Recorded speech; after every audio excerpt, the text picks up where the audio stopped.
जय हिंद दोस्तों। बॉलीवुड में ड्रीम गर्ल के नाम से मशहूर हेमा मालिनी, आखिर उनकी पहली शादी किससे तय हुई थी, आज की इस वीडियो में हम जानेंगे। दोस्तों, इससे पहले अगर आपने हमारे चैनल को सब्सक्राइब नहीं किया है तो सब्सक्राइब कर दीजिए और बेल आइकन को भी प्रेस कर दीजिए ताकि हमारे वीडियो की नोटिफिकेशन आपको मिलती रहेंगी।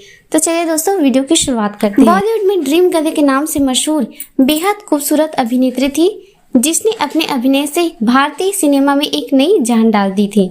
जी हाँ, आप बिल्कुल सही समझ रहे हैं, हम बात कर रहे हैं मशहूर अदाकारा हेमा मालिनी की। पसंद हिंदी सिनेमा में एक से बढ़कर एक हिट और सुपर हिट ब्लॉकबस्टर फिल्में दी हैं जिन्हें आज भी दर्शक बहुत चाव से देखना पसंद करते हैं।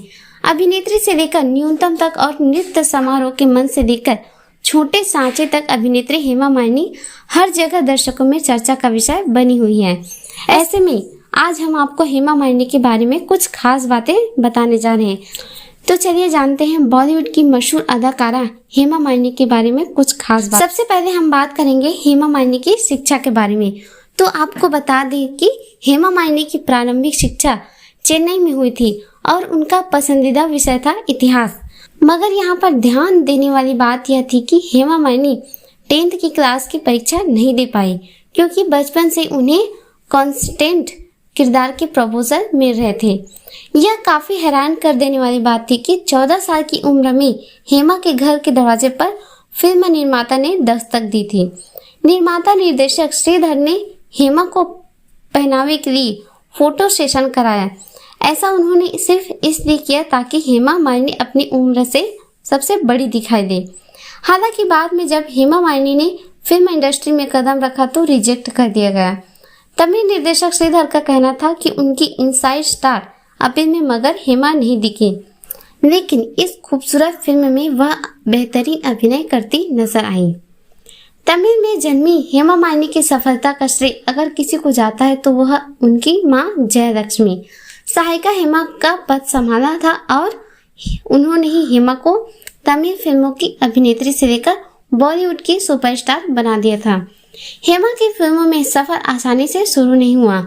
उन्हें बॉलीवुड में आने से पहले तमिल फिल्मों में अपनी पहचान बनाने के लिए काफी संकट झेलना पड़ा था। लगातार कई बार रिजेक्शन का आमना सामना करने पर भी हेमा ने अपने साथियों से कहा वह आगे बढ़ती रहेंगी। हेमा मालिनी की फिल्मी करियर साल 1961 में तमिल फिल्म पांडव वनवासम के साथ शुरू हुई। इसके करीब 4 साल बाद हेमा ने बॉलीवुड में बहुत ही धमाकेदार शुरुआत की। हिंदी सिनेमा में राज कपूर के सामने सपनों के सौदागर से हेमा का डेब्यू हुआ था। राज कपूर उस समय की फिल्म जगत में रिवोल्यूशनरी स्क्रिप्ट के साथ एक नए दौर का इतिहास रच रहे थे। एक बार हेमा मालिनी ने बॉलीवुड में जो एंट्री मारी उसके बाद वह रुकी नहीं। हेमा ने अपने जीवन में 100 से भी ज्यादा फिल्मों में काम किया।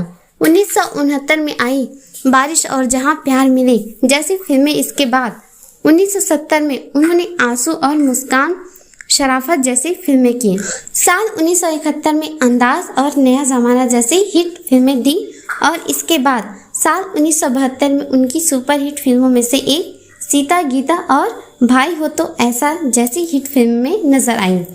हेमा मालिनी ने फिल्म शोले में बसंती का रूप देकर लोगों की खूब वाहवाही बटोरी थी।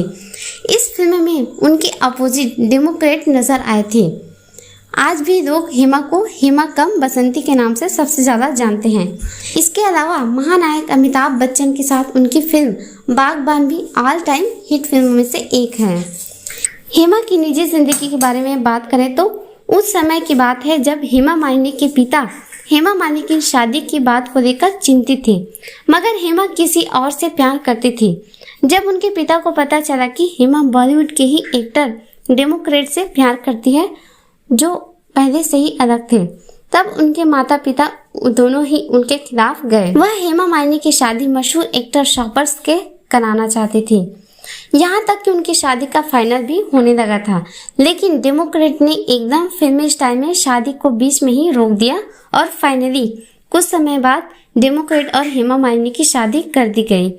पहले डेमोक्रेट से ही शादी की थी। ऐसे में दोनों ने अपना धर्म परिवर्तन कर मुस्लिम धर्म को जन्म दिया और फिर उसके बाद शादी की। अभिनय के अलावा हेमा ने निर्देशन में भी हाथ सजाया है। प्रोफेसर की उन्होंने शाहरुख खान की पहली फिल्म दिल आशना है का निर्देशन किया था। हालांकि यह फिल्म दीवाना के बाद रिलीज हुई थी। हेमा एक पशु प्रेमी भी है और पेंटा इंडिया का समर्थन करती हैं।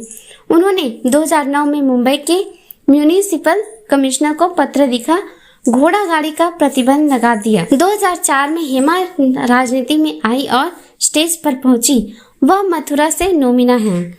बता दें कि राजनीति में प्रवेश के बाद उन्होंने कुछ अहम फैसले भी लिए थे और 2011 में उन्होंने जल्लीकट्टू पर प्रतिबंध लगाने के लिए प्रवेश के लिए राकेश, केंद्रीय मंत्री और पर्यावरण मंत्री को भी पत्र लिखा था। दोस्तों, आशा है कि अगर आपको हमारा यह वीडियो पसंद आया तो लाइक ज़रूर कर दीजिएगा। मिलेंगे नेक्स्ट वीडियो में, तब तक के लिए जय हिंद।